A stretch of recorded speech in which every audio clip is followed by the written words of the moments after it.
Let's go back and look at divide and conquer again. So recall the divide and conquer paradigm consists of breaking up a problem into disjoint subproblems. Then we solve each of these subproblems separately and then we combine them efficiently to form a solution to the original problem. So we have seen two examples of divide and conquer. Merge sort is a classic example of divide and conquer, where we divide the list to be sorted or the array to be sorted into two equal parts. We sort these two parts separately and then we efficiently merge them into a sorted list. Quicksort has a different strategy. What it tries to do is avoid the merging step. So you rearrange the original list so that you have a lower and upper partition with respect to a pivot. Having rearranged them, you can sort the lower half and the upper half independently. And now because they are already rearranged, you don't have to merge them. So basically, there is a cost involved with setting up the subproblems and a cost involved with combining the subproblems. And if this setup cost and combination cost is efficient, then the overall solution gives you something much better than a direct approach could. So let's look at the following situation. Very often when you go to an online store, you find a recommendation.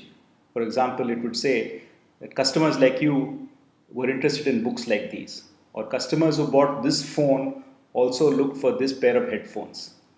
Right? So these services are recommended to you based on your profile. The online service maintains some profile information about what you like and what you don't like. It compares what you like and don't like with others and identifies a similar category of people. And then it looks for products or services that that category has opted for, which you have not, and then recommends these to you.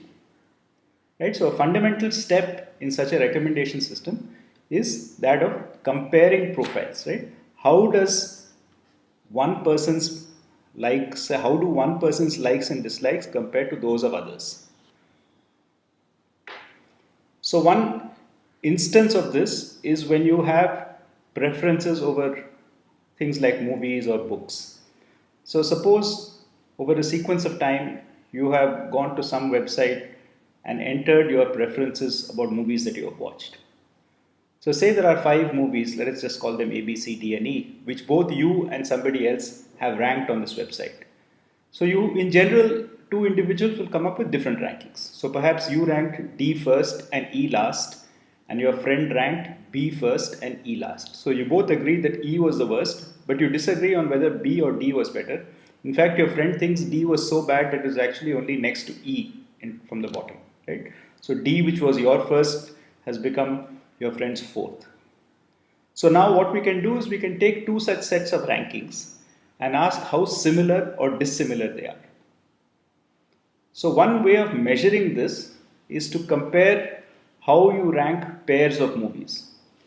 Right? So for each pair of movies, you can compare whether you rank one better than the other and your friend also does or you don't. So here, for instance, if you look at B and C, okay, then this is ranked in a similar way by you and your friend.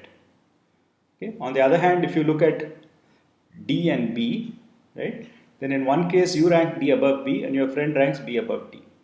Right? So we don't particularly care how far apart they are, how many other things there are. We're just saying, given choice of 2 things, which do you prefer, which does your friend prefer, and combine these choices across all the choices available in the given list. Right? So what we are trying to do is measure the dissimilarity in terms of what we can call inversions. Right? How many pairs of movies are ranked in the opposite way between you and your friend? So if you and your friend rank every pair of movies in the same order, then your total order of preferences must be the same. Right? So if there are 0 inversions, then you are exactly similar in your taste to your friend and the rankings are identical.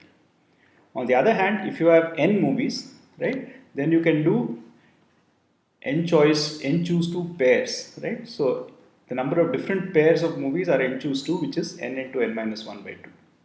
Right? So if every possible movie you disagree with your friend, then the number of inversions will be n into n minus 1 by 2, which is of order n square. Right? So you can use now this as a measure, how many pairs are out of order, as a measure of how similar or dissimilar 2 sets of rankings are, and this could be used, for instance, in this recommendation system to decide which customers to compare when making a recommendation. So you only want to pick customers who are close to the one whose recommendation is being made. There's no point in recommending something that a person is not going to like because you're comparing it with somebody who has very different tastes. So we can formulate this in another way. So now we take our ranking and we assume that that is the given order, right? So we picked a certain order for the movies and we call that the basic ranking 1, 2, 3, 4 up to n. Now our friend's ranking would rank what we called 1 as maybe 5, what we call 2 as maybe 3 and so on. Right? So everything that we rank with a rank I will be ranked by a different rank j by our friend, and of course every rank will appear there somewhere or the other.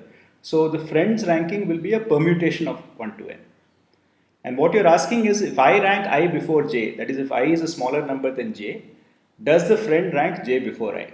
Any such thing would be an inversion, right? So an inversion would be a pair I comma j in my list where I is smaller than j. So in my list I is ahead of j, but in my friend's list j appears before I in that permutation.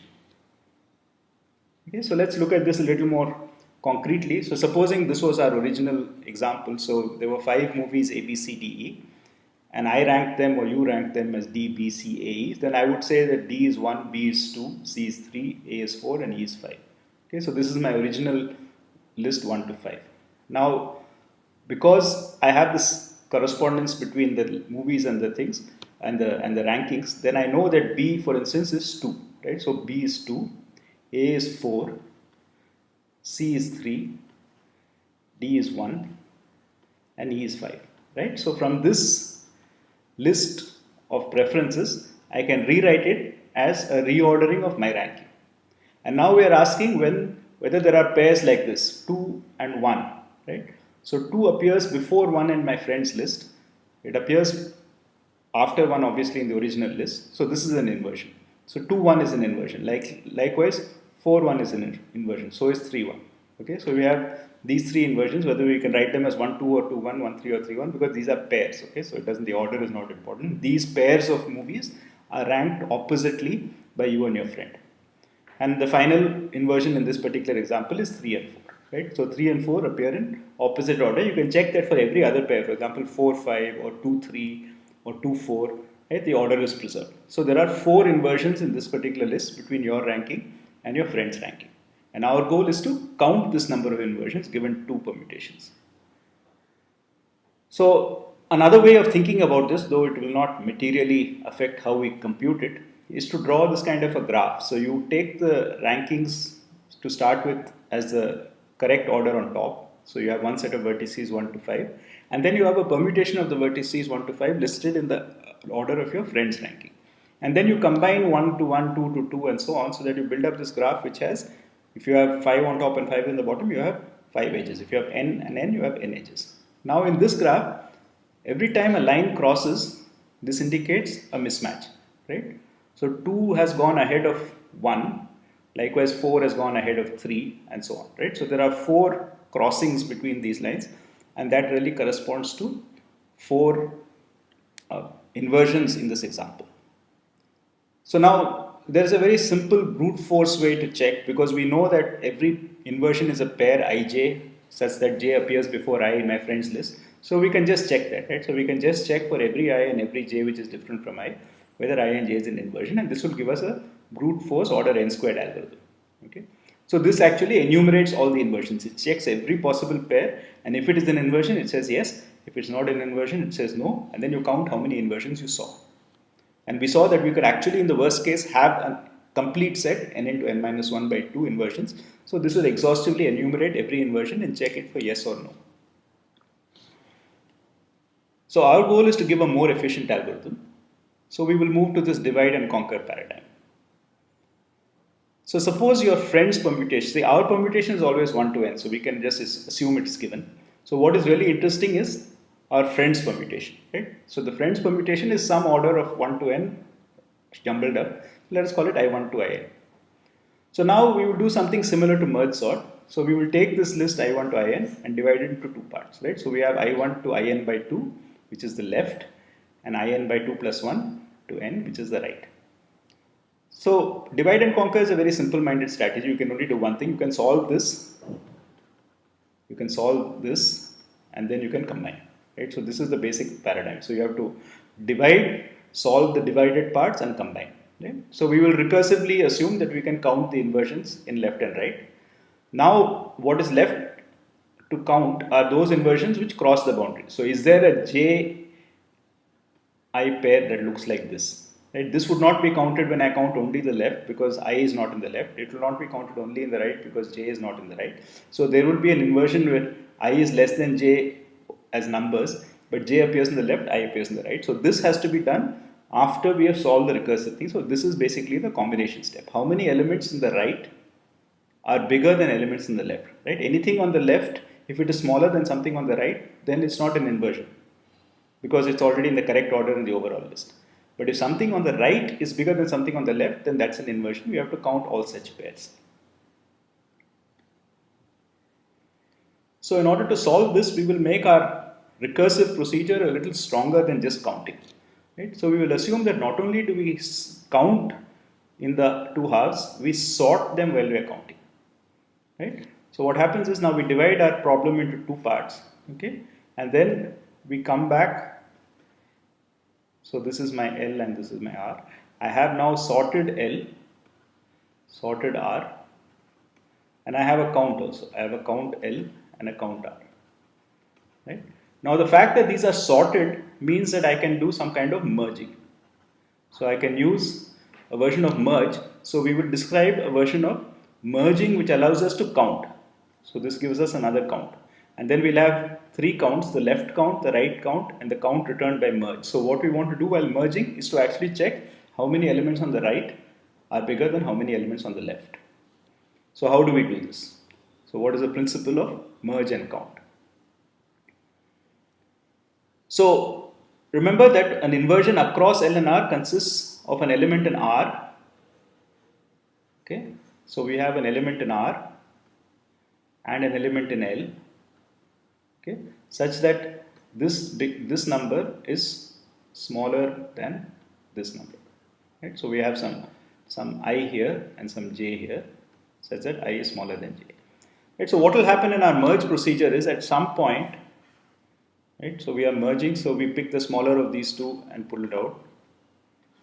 Okay. So anytime now if I pull out an element from here, okay, that means that at this current point I have merged up to this and up to this. Okay. So there are two pointers in my list, left and right, the sorted list, up to which the merge has proceeded so far. Now at this point I choose the right hand side element because it is smaller. So how much, if it is smaller, okay, then it is smaller than everything which I have not yet looked at. That's why, because it is smaller than the first element I am looking at in L, is therefore smaller than everything else in L, because everything else in L is sorted with respect to this. Right? So therefore this entire segment which is left in L corresponds to elements which are smaller than the current element I am pulling out from R. In other words, this element in R contributes as many inversions as there are elements in L at the point when it is extracted in the merge process. Right? So whenever I add an element from R to the output, it is inverted with respect to all the elements currently in L. So I should add the current size of L to the number of inversions. Right? So this gives us our merge and count. While we are merging, every time we pull from the left, there is no inversion. Every time we pull from the right, we see how many elements are still remaining in the left, and that many items need to be added to our inversion count.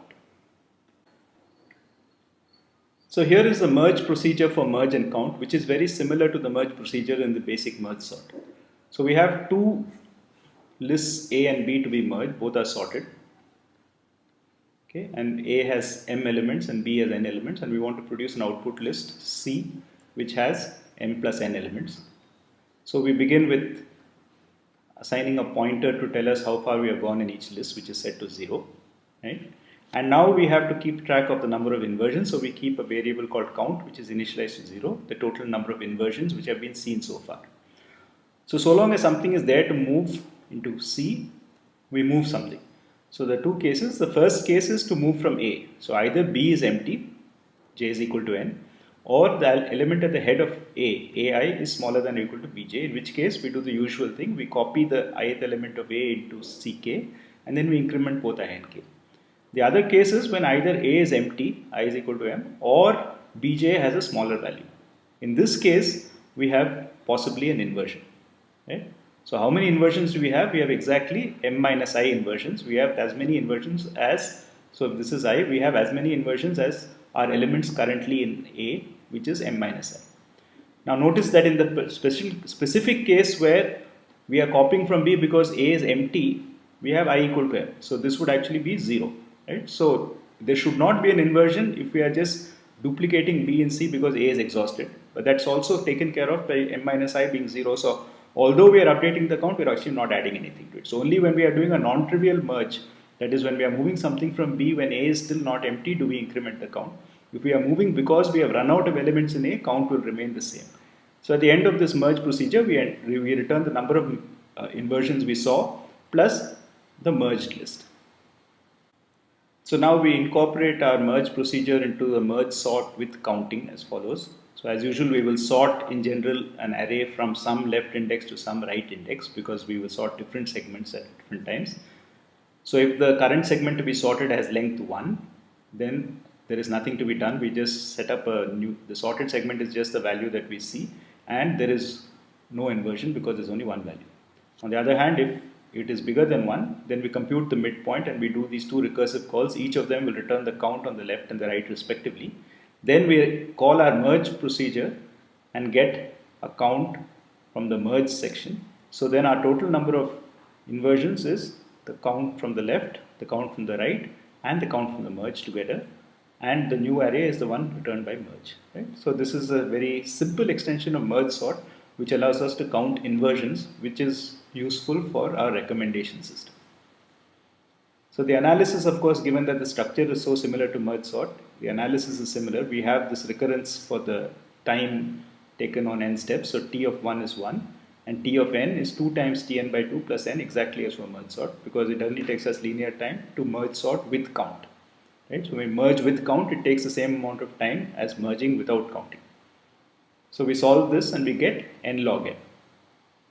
Now one important thing to note is when we did our brute force calculation, right, we looked at every possible pair and decided whether or not it was an inversion. So we actually explicitly counted the inversions to get the answer. Now here we are doing it in n log n, which is potentially much smaller than the number of inversions altogether. So we are actually counting the number of inversions or estimating or actually calculating how many inversions are there without actually counting them manually one by one, because there could be n squared inversions, but even if there are n squared inversions, we could find that out in n log n time. Right? So we are not manually counting every step, rather we are getting this through our recursive calculation.